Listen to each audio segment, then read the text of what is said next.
Olá! Você sabia que as polícias civil e militar têm um departamento para receber notificações positivas e negativas quanto à atuação deles? Esse departamento se chama ouvidoria. Para entendermos um pouco melhor sobre as funções da ouvidoria, recebo no Conexão Legislativa de hoje o ouvidor das polícias do estado de São Paulo, Eliseu Soares Lopes. Doutor Eliseu, seja mais uma vez muito bem-vindo à Rede Alesp. Olá, eu que agradeço pela oportunidade e obrigado por poder contribuir com esse importante veículo social de comunicação, né?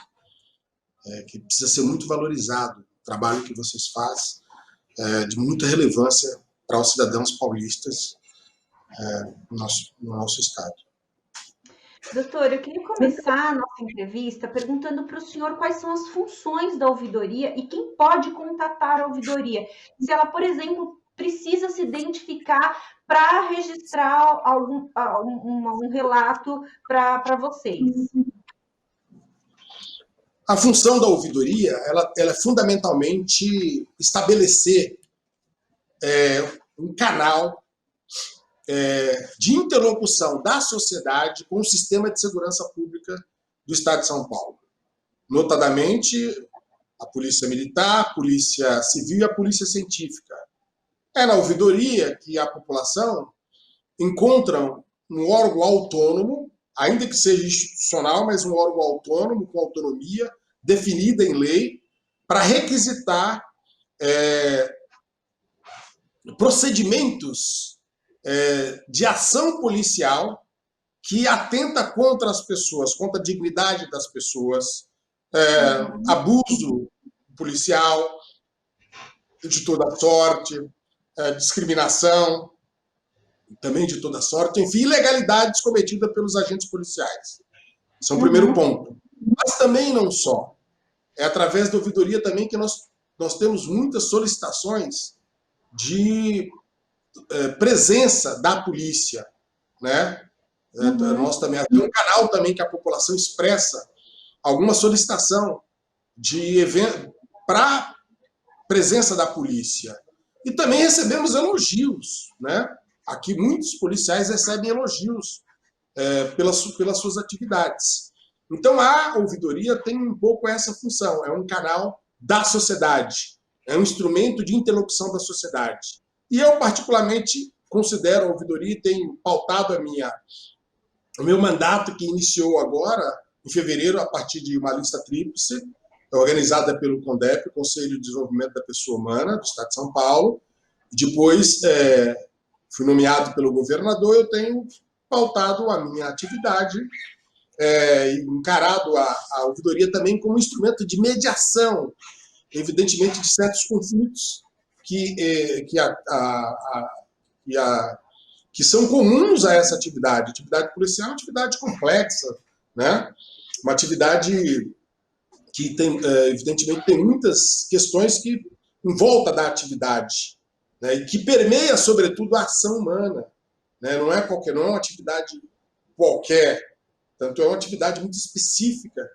O nível de preparo dos agentes policiais é determinante para a sua ação, sobretudo para a condução em alguns casos, né? Então é preciso também compreender, para além, evidentemente, das medidas de cobrança ou das medidas de esclarecimento ou das medidas de procedimentos que nós requisitamos, é preciso também compreender que nós temos seres humanos, trabalhadores, que abdicam, colocam suas vidas em risco, uma grande maioria advindos das regiões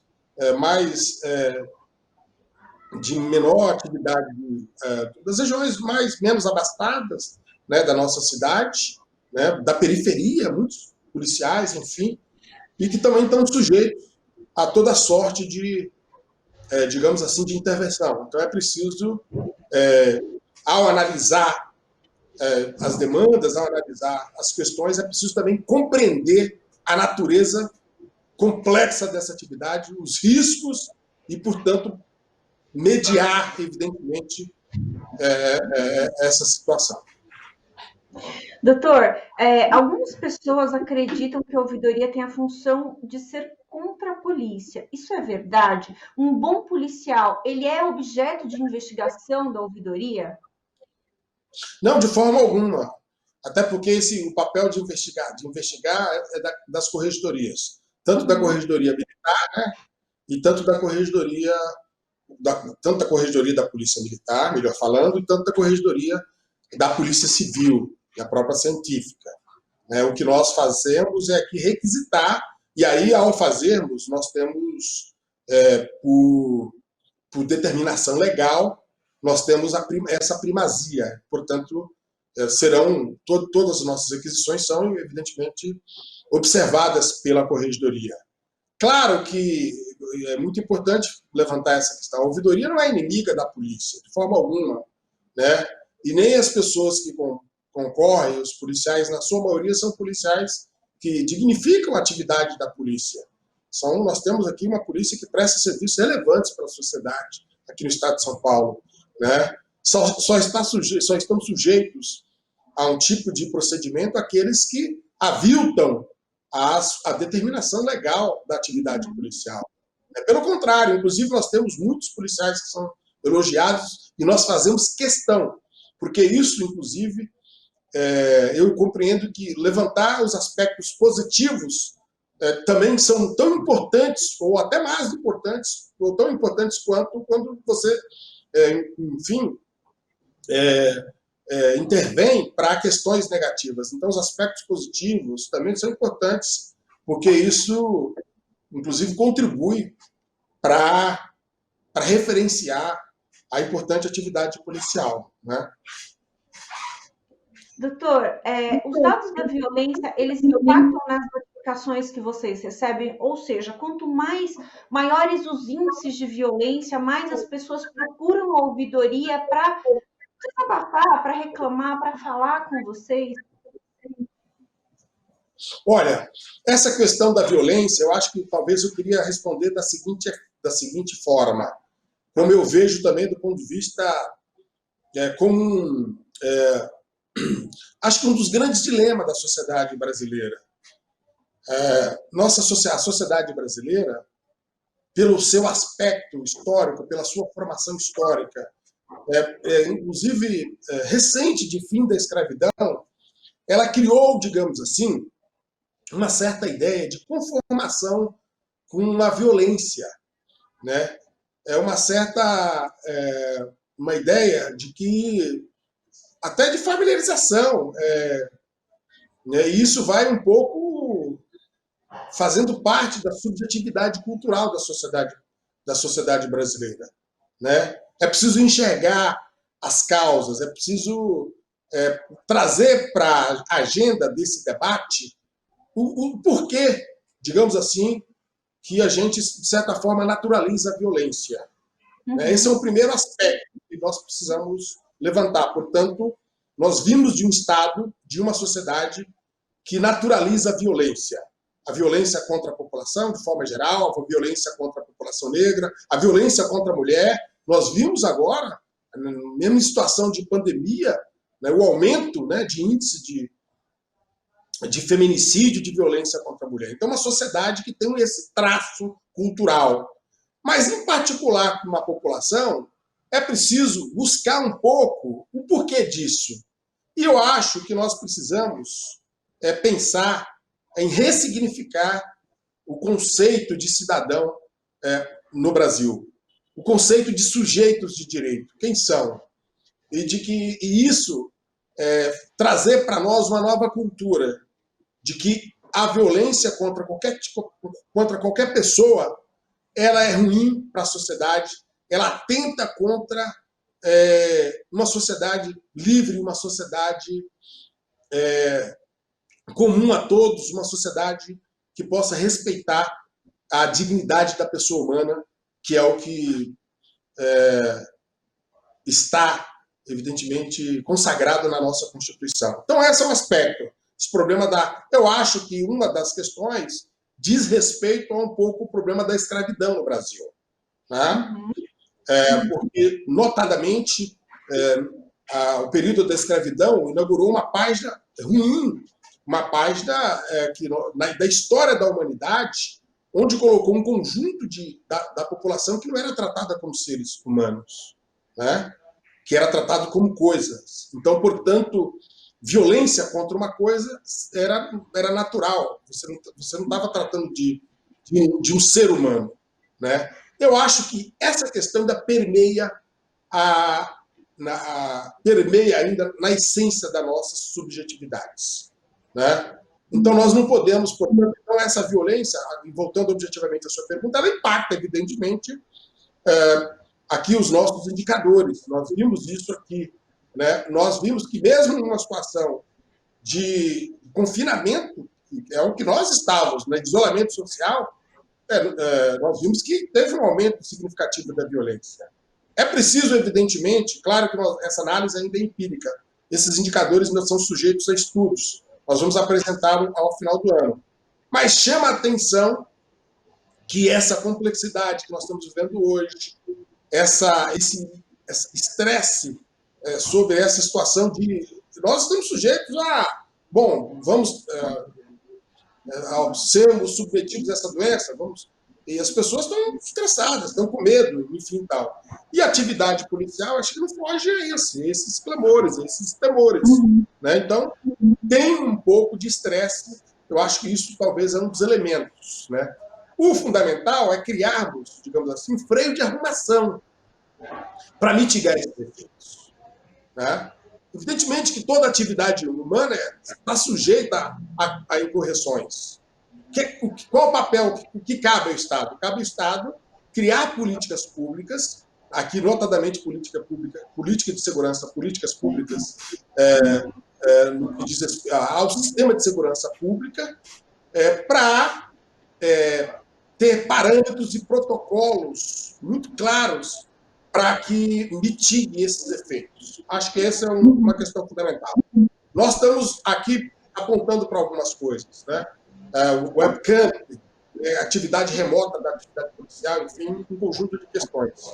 Mas acho que impactou sim, e para além de só diagnosticar, para além de só cobrarmos, e temos que cobrar com afinco, com força, junto ao Estado, né? Não podemos admitir violência, em hipótese alguma, contra civis e também violência contra os nossos policiais, né? Em hipótese alguma. A violência é um ataque à dignidade humana, em pleno século XXI. Não podemos admitir, né? Para quem cometeu algum tipo de ilegalidade, essas pessoas têm que estar submetidas à lei, à legalidade. Eu acho que esse é um ponto que nós precisamos afirmar todos os dias. É um problema da cidadania. Enfim. Doutor, a gente sabe que a ouvidoria ela tem algumas questões para lidar que são extremamente delicadas, extremamente difíceis, como, por exemplo, o aumento da letalidade policial.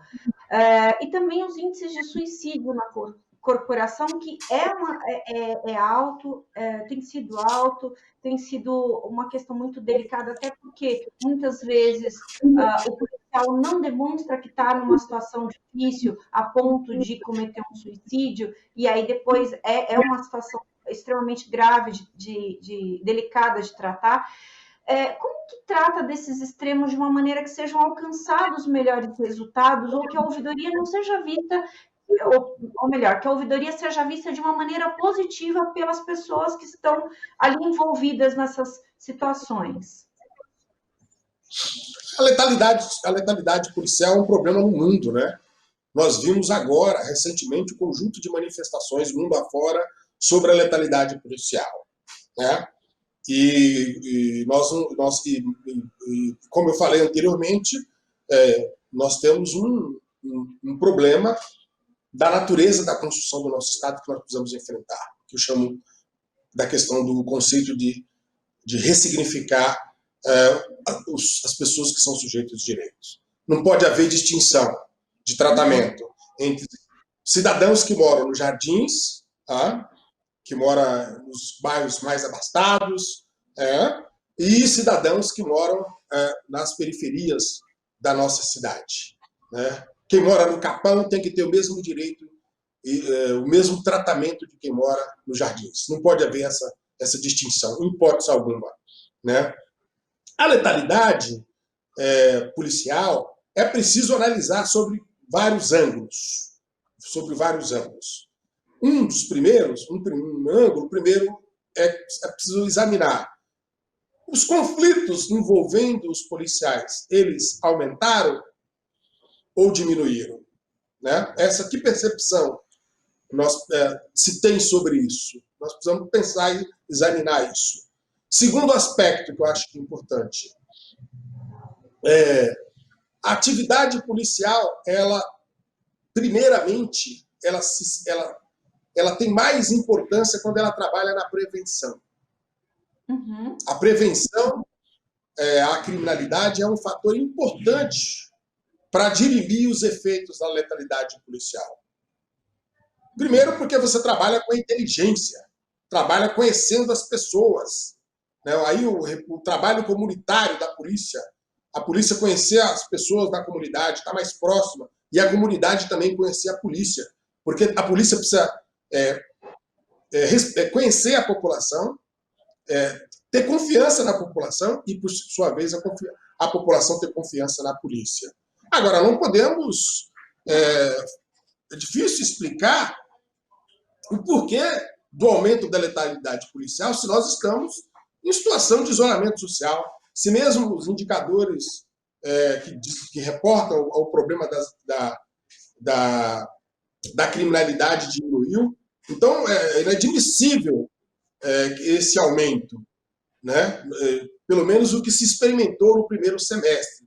Mas eu acho que essa situação anômala que nós vivemos, aí o mundo, o problema da pandemia, talvez seja um fator que explique, essa situação. Para tanto, nós precisamos examinar cada caso. Precisamos examinar a circunstância do porquê ocorreu essa letalidade. Em que lugar que está?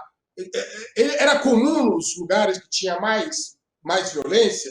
É comum para lugares onde tinha mais criminalidade? Eu acho que são essas explicações que nós precisamos pensar, refletir à luz da ciência, à luz de uma investigação sociológica, à luz de uma investigação muito objetiva, para não chegar com conclusões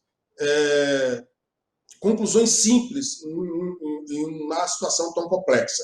O fato é o seguinte: a melhor atividade policial é a atividade que o policial se protege, porque os seus familiares querem que ele volte para casa. Quando ele sai de manhã para trabalhar, né, para exercer a sua atividade importante para a sociedade, nós queremos que ele volte para a sua casa. Essa é a primeira questão. Mas, então, essa atividade tem que estar moldada de cuidados do policial. E cuidados também das pessoas que estão envolvidas numa situação. Se for uma situação conflituosa, qual a melhor forma de agir ali naquele momento? Inclusive, tem parâmetros, protocolos da própria polícia em relação a isso. Protocolos interessantes. Eu estou começando a ver, observar, estudar, inclusive, esses protocolos, conversar junto com a Polícia Militar, de que essa situação de conflito é situação extremada, é uma situação quase que, se não tiver um outro jeito, é a última situação, a situação de conflito. Então, eu penso que se for observado, inclusive os próprios protocolos da polícia, nós vamos ter uma diminuição da letalidade policial. Agora, nós não podemos também passar os olhos, eu acho, de um problema emblemático na sociedade brasileira, né? Que é o problema do racismo estrutural, de um preconceito, sobretudo com a população negra, né?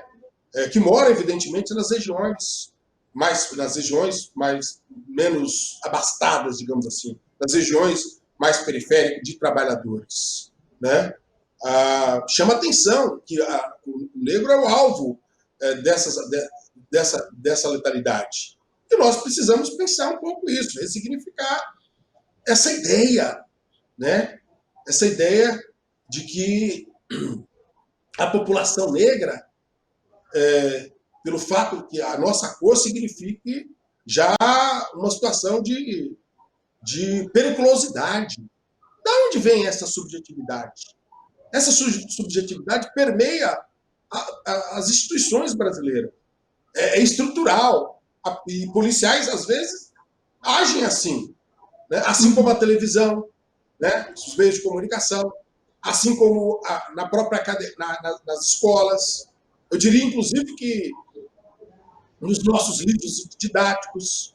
Então, nós precisamos imediatamente debater esses conceitos através das matérias e dos debates de direitos humanos. Eu sei que tem muitos, já existe isso, mas é preciso aprofundar.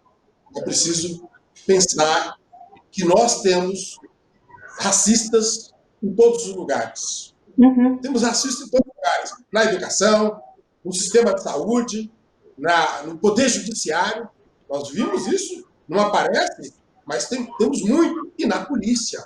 O fundamental é o seguinte, as instituições, ou melhor, criar mecanismos para mitigar esses efeitos, para combater esses efeitos. A gente tem encontrado canal aberto para debater essas questões. Felizmente, é bom que se diga, o comando da Polícia Militar está muito aberto para debater, nós estamos tratando isso com câmaras técnico-temática para discutir essas questões, a Secretaria de Segurança Pública, né, a Polícia Civil, ou seja, aumentar esses mecanismos. É bom, talvez, pensar aqui que a cidadania no Brasil ainda ela é recente.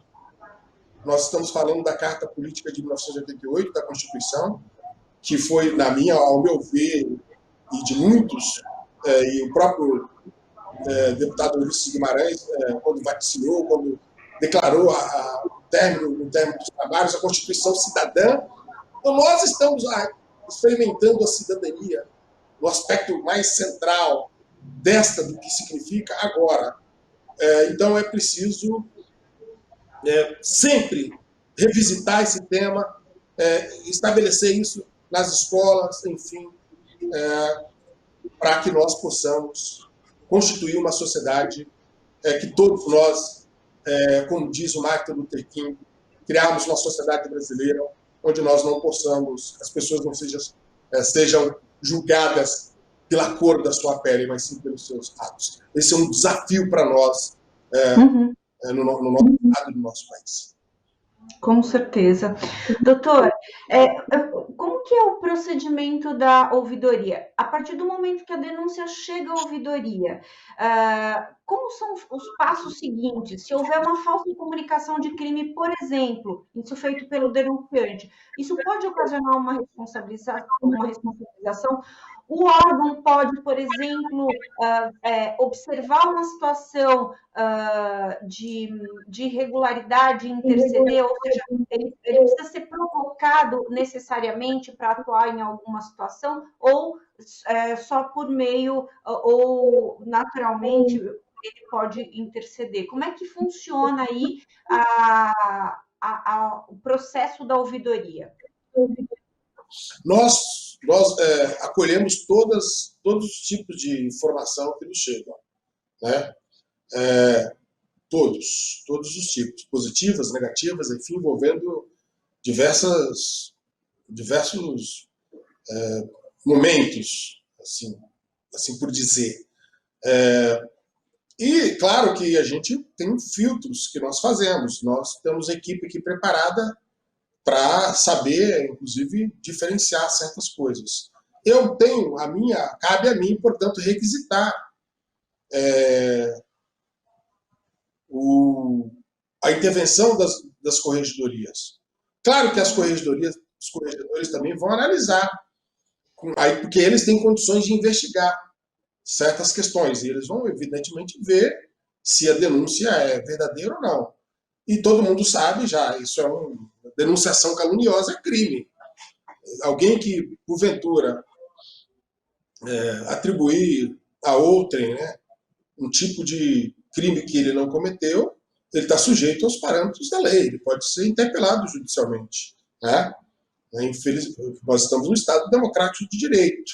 É bom lembrar que nós requisitamos, mas existe uma corregedoria para analisar, para ver se a denúncia tem procedência. Os policiais sujeitos têm o direito à ampla defesa, né, ao contraditório. Né? Uhum. Todas essas investigações elas estão amparadas, elas têm um viés administrativo, mas esse viés administrativo tem que estar amparado na Constituição e nos processos. Né? Então, o devido processo legal, né, o direito à ampla defesa, isso também compõe os atos administrativos, né, iniciais, que é o que a Corregedoria faz. Né? Então, para assim, a pessoa o policial está protegido, evidentemente. Claro que nós vemos que tem algumas situações aqui que a gente vê, se for possível já identificar que se trata-se de uma aberração, nós nem levamos, né, para frente. Nós recebemos em torno de 12 mil, média, ano, de informações aqui, de denúncias, enfim, e nem todas nós levamos para frente. Né?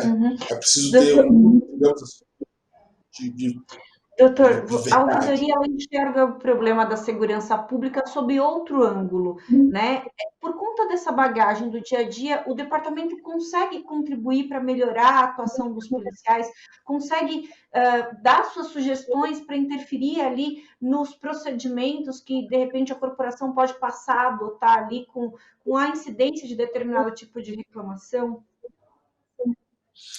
Esse é o papel, na minha opinião, o papel mais importante, um dos mais importantes da ouvidoria, que é exatamente contribuir com o sistema de segurança pública do Estado de São Paulo, com a melhoria da política pública de segurança. Então, eu acho que eu acho que é o que mais a população espera, que é melhorar o sistema de segurança pública do Estado de São Paulo. A nossa polícia é uma polícia preparada, tem uma polícia que tem referência. O fato de eu falar isso não significa que nós não temos que observar ver certas correções. Claro, toda atividade humana está sujeita a erros e eles precisam ser combalidos com bastante rigor. Mas é preciso reconhecer também o papel da nossa polícia, dos nossos policiais. Né? Isso é muito importante.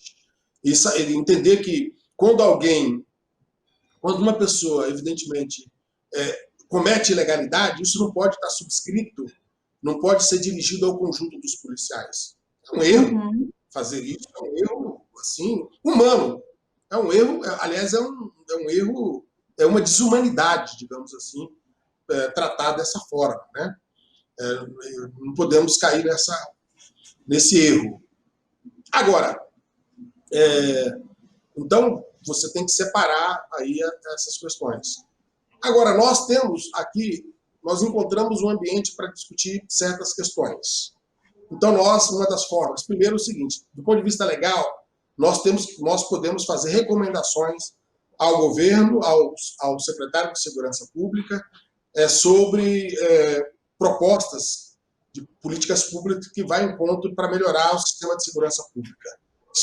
Isso é um dever, inclusive, legal. Nós devemos fazer isso. E nós encontramos, eu instituí aqui no meu mandato, criarmos câmaras técnicos temáticas para debater certas questões que têm tido muito apelo. Né? Que é uma forma que nós encontramos para fazer esse debate. Que a polícia também ouça atores sociais. Não só o ouvidor, mas então o ouvidor está mediando essas câmaras temáticas. Câmara sobre policiamento comunitário, como melhorar, aprimorar. Câmara temática sobre abordagem policial. Né? Muita reclamação, muitas do movimento negro, quanto à abordagem para jovens negros, por parte de alguns policiais. Então, eles querem debater o que é isso, como é que é isso, que procedimento. Então, eu estou abrindo essa Câmara temática para debater junto com a população e alguns atores que estudam essa temática, procurar ajudar, contribuir com a polícia e com a Secretaria de Segurança Pública. Tem encontrado um ambiente muito importante para debater isso. Outra questão importante, a atividade que eu acho que bastante, hoje, muitas mais, que é o problema que que salta aos olhos essa questão da ação policial nas comunidades, né? Essa ação policial nas comunidades, qual a melhor forma? Eu acho que o policiamento comunitário, a polícia conhecer mais a população conhecer mais a polícia, eu acho que é um primeiro passo para melhorar essa relação. Porque quando nós conhecemos as pessoas, nós podemos, inclusive, separar o joio do trigo. E até para combater a criminalidade, o conhecimento, até para combater não, é fundamental, aliás, eu diria primordial para combater a criminalidade quando você conhece o ambiente que você vai tratar, né? E acho que também tem um problema estrutural do nosso país que nós precisamos pensar. A todo tempo nós temos que levar em conta esse problema do desemprego, que não é um problema policial. Veja, o problema da falta de educação, que não é um problema policial. O problema de uma mobilidade urbana. O problema da próprio convívio, da relação da cidade com o cidadão, do ambiente urbano para as pessoas, ou seja, essas comunidades. Como que essas pessoas, como é que essas cidades se relacionam? Como é que o Estado se relaciona com as pessoas para essas questões? Então, tem muito, quando o Estado, infelizmente, falha nesse conjunto de políticas importantes, políticas públicas importantes, infelizmente, chega à atividade policial. E, às vezes, muitas vezes, a sociedade cobra da atividade policial, e eu entendo que é natural, porque, às vezes, se ela tem algum erro, é caro para as pessoas, né? Mas nós cobramos um pouco das instituições policiais demandas que deveriam ser cobradas por parte do Estado. Demandas, inclusive, longínquas, demandas que dão conta da própria formação do Estado brasileiro. É preciso pensar sobre isso, né? O ambiente, nós propugnamos uma cultura de paz, um ambiente de paz. Mas esse ambiente de paz, ele precisa ser permeado por um conjunto de políticas públicas que possam, digamos assim, criar uma urbanidade, um sentido de urbanidade, de convívio das pessoas, de como as pessoas se apropriam da cidade, dos territórios, de forma com que eles sejam vistos como cidadãos dignos. E eles, ao serem vistos como cidadãos dignos por parte do Estado, eu tenho certeza que a contrapartida vai ser melhor, né? Esse ambiente não é um ambiente... Essas questões que eu levantei aqui não são de responsabilidade da polícia. Hipótese alguma. Só que acaba virando um problema policial. Então, se nós não pensarmos em melhorar cada vez mais, diminuir as barreiras, o distanciamento dessa sociedade nossa brasileira tão desigual, nós não vamos conseguir termos uma cidade melhor, um Estado melhor, né? Infelizmente, volta e meia nós vamos estará nas páginas policiais, estará nos programas de jornalistas, nos programas, nas capas de jornais, o problema da violência e tal, mas é preciso, ao meu ver, identificar essas causas. Claro que o Brasil avançou, né? Nós conseguimos melhorar muitos aspectos, né? Mas nós precisamos aprofundar mais, né? Nós precisamos dar mais respostas a isso, e a população, a sociedade clama por isso. Clama por um serviço público melhor, mas clama por mais oportunidades, né? É preciso apontar perspectiva para a juventude que não seja criminalidade, né?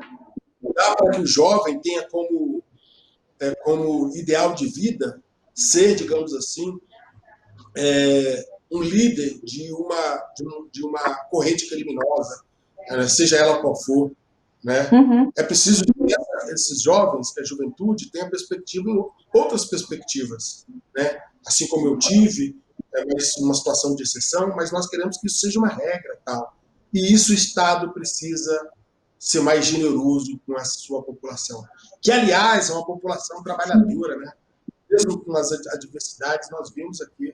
Se nós pegarmos, por exemplo, o índice de pessoas que cometem crimes, por incrível que pareça, eu sei que chama muita atenção, mas se nós levarmos em conta os problemas que nós temos, é um número até pequeno.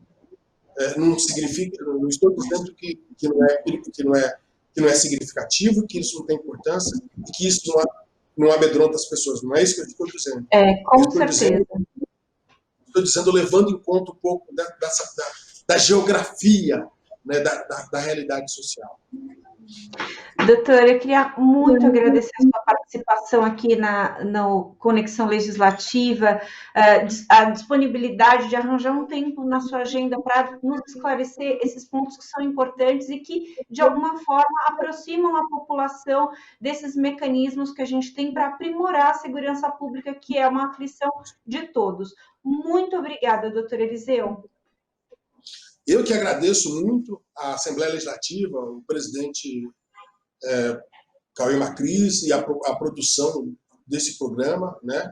Já disse, é um programa muito importante para a sociedade brasileira, sobretudo porque leva uma outra informação do legislativo, né? O legislativo é muito importante, os deputados são muito importantes, os vereadores são muito importantes, porque são através desses mecanismos que nós podemos debater e discutir o que eu estava falando aqui, que é nós diminuirmos, digamos assim, essas desigualdades, e é um importante canal para, digamos assim, fomentar a política pública. Agradecer muito, mais uma vez dizer que a ouvidoria é um instrumento, de interlocução da sociedade, mas também é um instrumento para que nós melhoramos, sobretudo, o nosso sistema de segurança pública do Estado de São Paulo.